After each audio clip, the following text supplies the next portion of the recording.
"Never underestimate a wild one," she said with a smile. The cowboy wasn't ready for what came next.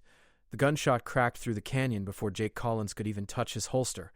Dust exploded at his boots as he dove behind a boulder, heart hammering against his ribs. He had been tracking the cattle rustlers for 3 days, but someone had been tracking him. Another bullet ricocheted off the rock above his head, sending stone chips into his face. Jake wiped the blood from his cheek and risked a glance around the boulder. Nothing but sagebrush and red rock formations stretching toward the setting sun. Whoever was shooting knew how to stay hidden. His horse, Copper, had bolted at the first shot, leaving Jake stranded in hostile territory with half a canteen of water and 6 bullets. The smart move would be to retreat, find cover in the canyon below, and wait for darkness. But Jake had never been accused of being smart. He fired twice toward the ridge where he thought the shooter was hiding, then sprinted to a cluster of juniper trees 20 yards away. Bullets chased him, kicking up dirt at his heels. He made it to the trees and pressed his back against the largest trunk, breathing hard. That was when he heard the laughter. Not the rough laughter of the ranch hands he knew, but something lighter, almost musical, a woman's laughter. Jake froze. In all his years riding the frontier, he had never been ambushed by a woman. He peered through the branches and saw her stepping out from behind a rock formation, rifle still raised but pointed slightly away from him. She wore dusty leather pants, a dark shirt, and a wide-brimmed hat that cast shadows across her face. Brown hair spilled over her shoulders. She was still 50 yards away, too far for his pistol to be accurate, but well within range of her rifle. Jake had no good options. Stay behind cover and eventually die of thirst, or step out and maybe die of a bullet. He chose the latter. Slowly, he emerged from the trees with his hands raised, his pistol hanging loose from one finger. The woman tilted her head, studying him like a predator deciding if prey was worth the effort. She lowered her rifle slightly but kept it ready. As Jake walked closer, he could see her face clearly now. Young, maybe 25, with sharp green eyes that missed nothing. A smile played at the corners of her mouth. When they were 10 feet apart, she spoke. Her voice carried an edge of amusement that made Jake's spine tingle with warning. "Never underestimate a wild one," she said with a smile. The cowboy wasn't ready for what came next. Before Jake could respond, she whistled sharply. From behind a rock emerged 4 riders, all armed, all watching him with the same predatory interest. Jake realized with sinking dread that he had not been hunting rustlers at all. He had walked straight into a trap. The 4 riders formed a semicircle around Jake, cutting off any escape route back toward the canyon. Their horses stood perfectly still, trained for this kind of work. Jake kept his hands visible, his mind racing through possibilities. None of them looked good. The woman lowered her rifle completely now, slinging it across her back with practiced ease. She walked toward Jake with the confidence of someone who had never lost a fight. Her boots barely made a sound on the hard-packed earth. "You are Jake Collins," she said. It was not a question. "You work for the Double R Ranch. You have been following our trail since Monday morning." Jake said nothing. Confirming what she already knew would not help him. He studied the 4 riders instead, looking for weaknesses. The man on the left sat crooked in his saddle, favoring his right side. Old wound, maybe. The woman on the far right kept glancing toward the canyon, nervous. The other 2 looked like they could shoot the wings off a fly at 50 paces. The woman in front of him stopped an arm's length away. Up close, Jake could see a scar running from her left ear down to her jaw, pale against sun-darkened skin. She had been in serious trouble before and survived it. That made her more dangerous than any man he had ever faced. "My name is Kate Murphy," she said. "You have been looking for cattle thieves." "Congratulations. You found us." Jake finally spoke. "The Double R has lost 40 head in 3 weeks. Those cattle belong to honest ranchers trying to make a living." Kate laughed again, that same unsettling sound that made Jake want to reach for his gun. "Honest ranchers." She shook her head. "Your boss, Richard Reynolds, bought that land by burning out 3 families and killing 2 men who refused to sell. But nobody talks about that, do they? They just call him a successful businessman." "That is not my concern," Jake said, though the words felt hollow. He had heard rumors about how Reynolds acquired his property. Most cowboys did not ask too many questions about their employers' pasts. It was healthier that way. Kate stepped even closer. "It should be your concern, because right now you are standing in front of 5 people who remember what Reynolds did. My uncle was one of the men he killed, burned alive in his own barn while Reynolds' men stood outside with rifles, making sure nobody escaped." Jake felt his stomach tighten. He had seen the charred ruins of old homesteads on the edges of Reynolds' land. He had never asked about them. "So this is revenge," Jake said. "You are stealing his cattle to hurt him." "We are taking back what he stole from us," Kate corrected. Every cow we take is payment for the lives he destroyed, and we will keep taking them until there is nothing left of his empire except dust and ashes. One of the riders, a lean man with a black beard, spoke up. We should just shoot him and be done with it, Kate. He is Reynolds' man. That makes him part of the problem. Kate held up a hand without looking back. Jake is a hired gun, nothing more. He was not there when my uncle died. Were you, Jake? Jake shook his head. I have only worked for Reynolds for 8 months. Kate nodded, as if this confirmed something she already knew. You have a reputation, Jake Collins. Fast with a gun, but fair.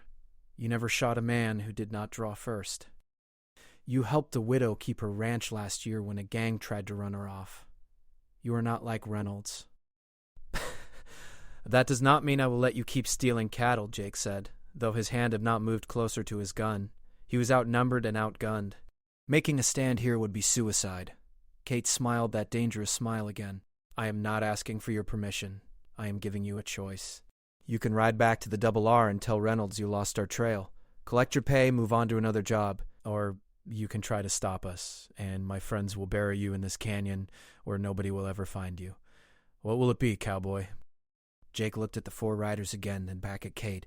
Her green eyes held no mercy, but also no cruelty. She was giving him an out, which was more than most outlaws would do. The smart choice was obvious. Ride away, live to fight another day. Find work somewhere else where the moral lines were clearer. But Jake had never been good at taking the easy path. I need proof, he said. If Reynolds really did what you say, I want to see evidence. Because if you are just thieves hiding behind a revenge story, I will hunt you down no matter how many of you there are. Kate's smile widened. She reached into her saddlebag and pulled out a folded piece of paper, yellow with age. She handed it to Jake. This is a deed to my uncle's land, signed and legal, and this is a letter from the territorial marshal investigating the fire. Read them tonight by your campfire. Then decide if you want to keep working for a murderer. Jake took the papers, folding them carefully and putting them in his shirt pocket. And if I decide you are telling the truth, then you ride back to the Double R and you quit, Kate said. You walk away clean. We will handle Reynolds ourselves. And if I decide you are lying, Kate's hand moved to rest on the pistol at her hip. Then I guess we will meet again, Jake Collins.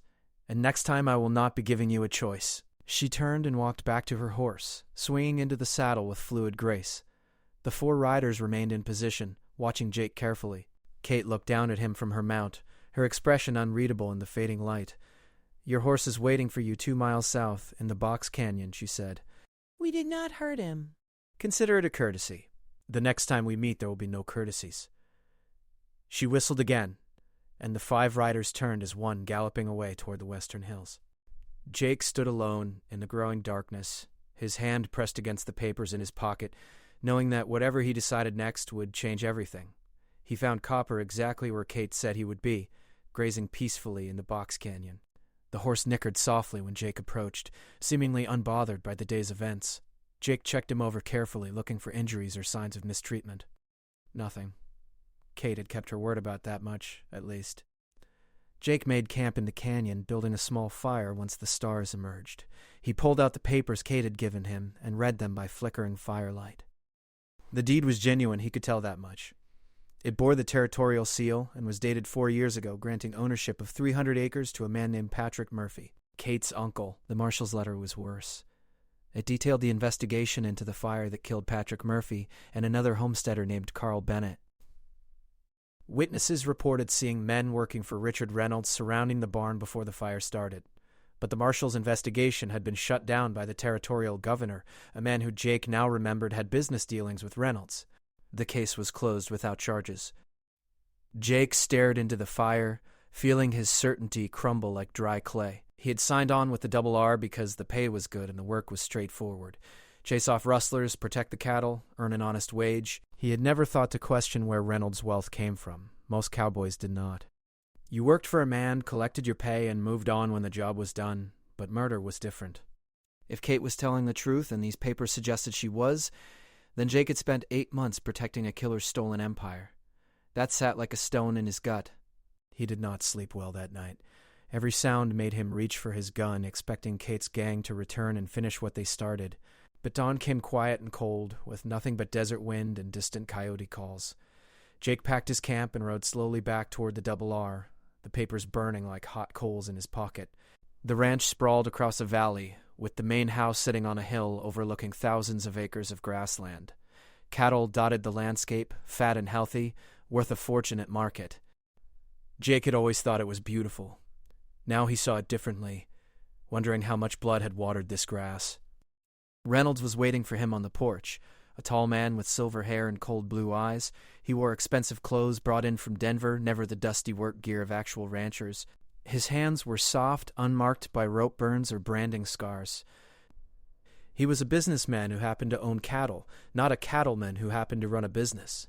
Collins, Reynolds called out as Jake dismounted. "Find them." Jake tied Copper to the rail and walked up the porch steps. "Lost the trail in the canyon country," he said.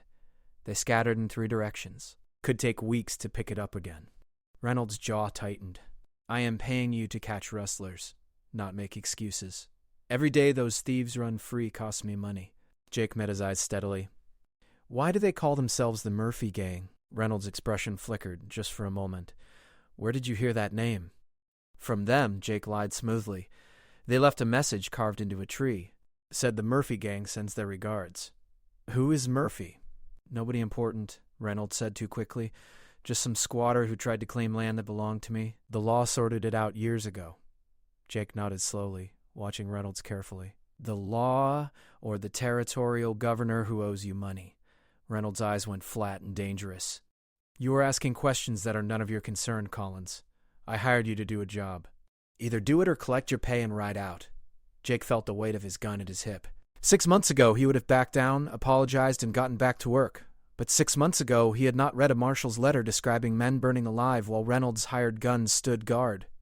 "I want to know who Patrick Murphy was," Jake said quietly. "And I want to know why his niece thinks you murdered him." Reynolds stood up slowly, his hand moving to rest on the pistol he wore, more for show than use. "You are making a serious mistake, Collins. Accusing me of crimes based on the lies of cattle thieves. I could have you arrested for conspiracy." "You could try," Jake agreed. "But we both know what would happen if this went to trial. All those witnesses the marshal found would testify. The territorial governor's involvement would come out. A lot of powerful people would be very unhappy with you for letting this become public." Reynolds' face reddened with anger. "Get off my land," he snarled. "You are fired.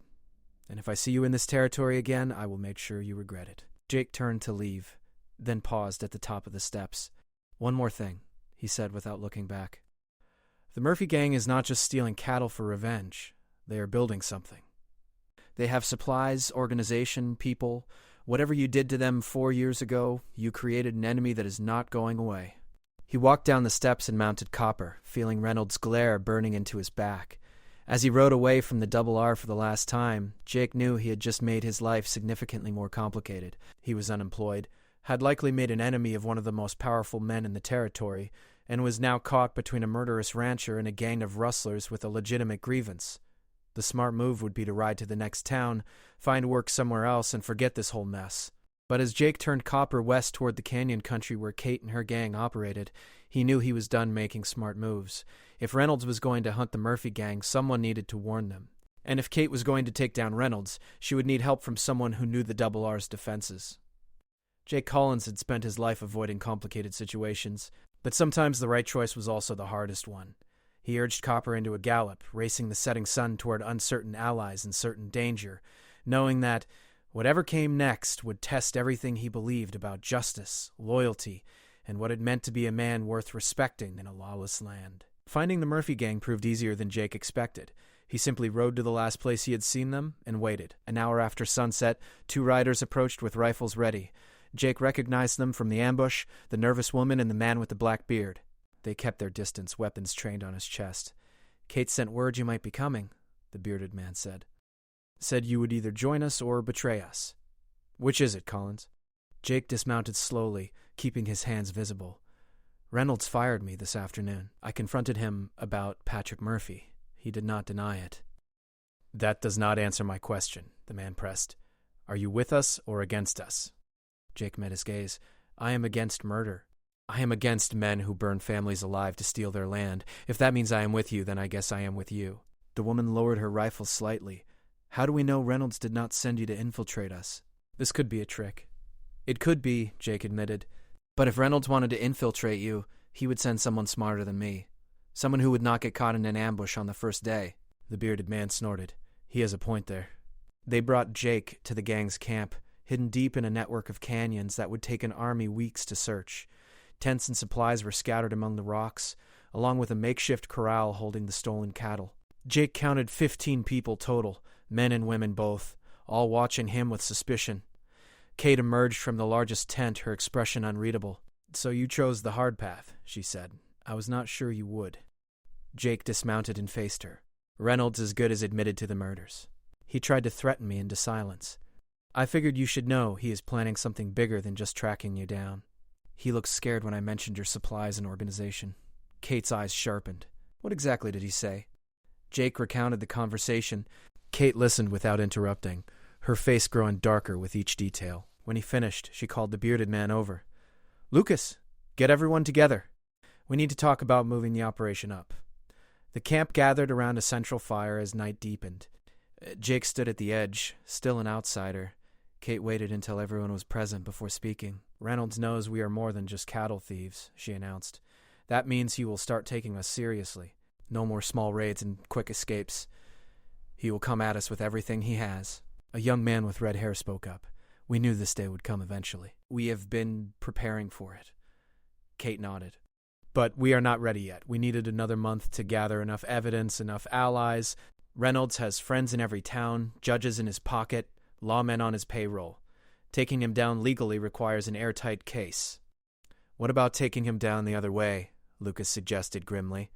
"A bullet costs a lot less than a lawyer." "And makes us murderers," Kate shot back. "We are not like Reynolds. We are trying to bring justice, not revenge. There is a difference." She turned to Jake. "You worked for him. You know the Double R's defenses, patrol schedules, supply routes. That information could help us." Jake hesitated. Giving away that information felt like betrayal, even though he knew Reynolds deserved it. "Old habits died hard. What do you plan?" Kate pulled out a map and spread it on the ground. "Reynolds keeps his personal records in a safe in his study. Deeds, contracts, ledgers, showing how he really acquired his land. We need those documents. With them, we can prove his crimes to people who matter. People even his money cannot buy." "You want to rob his house?" Jake said flatly. "I want to take back evidence of his crimes," Kate corrected. "There is a difference." "His house has guards posted all night," Jake said. "Plus the bunkhouse is only 50 yards away, full of armed ranch hands. You would never make it out alive." "Not if we go in shooting," Kate agreed. "But you know the layout. You know the guard patterns. You could get us in quietly." Jake looked around at the faces watching him. These were not hardened criminals. They were farmers, homesteaders, people who had lost everything to Reynolds' greed. They were trying to fight back the only way they knew how. It was messy and dangerous and probably doomed to fail, but it was also the most honest thing Jake had seen in years. "I will help you," he said, "but we do this smart. No unnecessary violence. We get in, get the documents, and get out before anyone knows we were there." Kate smiled. "I was hoping you would say that." They spent the next 3 hours planning. Jake drew detailed maps of the Double R, marking guard positions and patrol routes. He explained which windows could be opened quietly, which floorboards creaked, where Reynolds kept the key to his study. Kate listened intently, asking sharp questions that showed she had experience with this kind of work. By midnight, they had a solid plan. Kate would lead a team of 4 into the main house while Lucas and 2 others created a distraction on the far side of the property. Jake would guide them through the house and crack the safe, a skill he had learned years ago during less respectable times. "We go tomorrow night," Kate decided. Any longer and Reynolds might move the documents or increase security. Everyone gets some rest. Tomorrow we either win or we die trying. The camp dispersed, leaving Jake and Kate alone by the dying fire. She studied him with those sharp green eyes, seeming to weigh something in her mind. "Why are you really doing this?" she asked quietly. "You could have ridden away, found work in another territory. Why risk your life for people you do not know?" Jake thought about his answer carefully. "Because I've spent 10 years working for men like Reynolds," to say finally. "Taking their money, ignoring their crimes, telling myself it was not my problem. I am tired of being that person. Maybe helping you will not fix everything I have done wrong, but it is a start." Kate nodded slowly. "Tomorrow night you better be as good as your reputation says. Because if this goes wrong, a lot of good people will die." "Then we better make sure it does not go wrong," Jake said. He walked to the tent they had assigned him, knowing he would not sleep. Tomorrow night would determine everything. Success meant justice for Kate's family and possibly bringing down one of the territory's most corrupt ranchers. Failure meant death or prison, probably both. Jake had faced dangerous situations before, but never one with such clear stakes. He was finally on the right side of a fight, even if that side was populated by outlaws and cattle thieves. It felt strange and terrifying and somehow more right than anything he had done in years. The next evening arrived too quickly.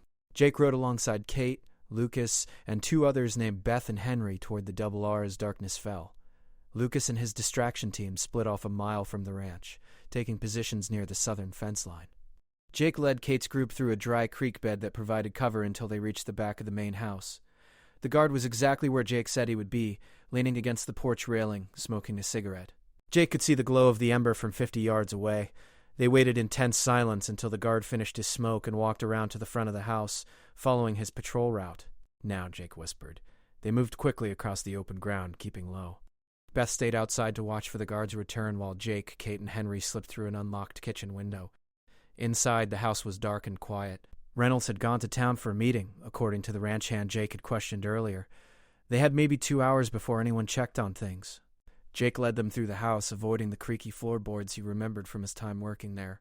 Reynolds' study was on the second floor, door locked. Jake pulled out the picks he had brought and worked on the lock while Kate and Henry kept watch. His hands were steady despite his racing heart. The lock clicked open after 30 seconds. The study was exactly as Jake remembered. Heavy wooden desk, leather chairs, walls lined with books Reynolds probably never read, and behind the desk, built into the wall, was the safe. Jake knelt in front of it, pressing his ear against the cold metal. He had learned to crack safes during his younger, wilder days, running with a gang in Kansas before he decided to try honest work. He never thought he would use those skills again, certainly not for something that felt this righteous. The first tumbler fell into place with a soft click. Then the second. Jake's fingers moved with careful precision, feeling for the subtle changes and resistance that indicated each number. Outside, a horse whinnied. Henry tensed, hand moving to his gun, but Kate held up a hand. Just the wind, she mouthed. The third tumbler clicked. Then the fourth. Jake turned the handle and the safe door swung open. Inside were stacks of papers, deed records, letters, ledgers, thick with entries. Kate began pulling them out, her eyes scanning each page quickly. Her hands shook slightly as she read evidence of her uncle's murder laid out in Reynolds' own handwriting, documenting the payments made to hired guns, the orders to burn the homesteads, the bribes paid to officials. "Take it all," she whispered, her voice thick with emotion. Every page is proof. They were loading papers into their saddlebags when gunfire erupted outside. Not the distant south fence line where Lucas was supposed to create his distraction, but right outside the house, close and rapid and far too early. "They know we are here," Henry said, his face pale. Kate grabbed the last stack of papers and shoved them in her bag. "A window," she ordered. "Same way we came in." But as they reached the study door, they heard boots pounding up the stairs, heavy and numerous. At least 5 men, maybe more. They were trapped. Jake drew his pistol and looked around desperately. The study window faced the front of the house, a 20-foot drop onto hard ground. Survivable, but not easy. And they would be exposed to whoever was coming up the stairs. "Go," he told Kate. "I will hold them off." Kate stared at him. "That is suicide."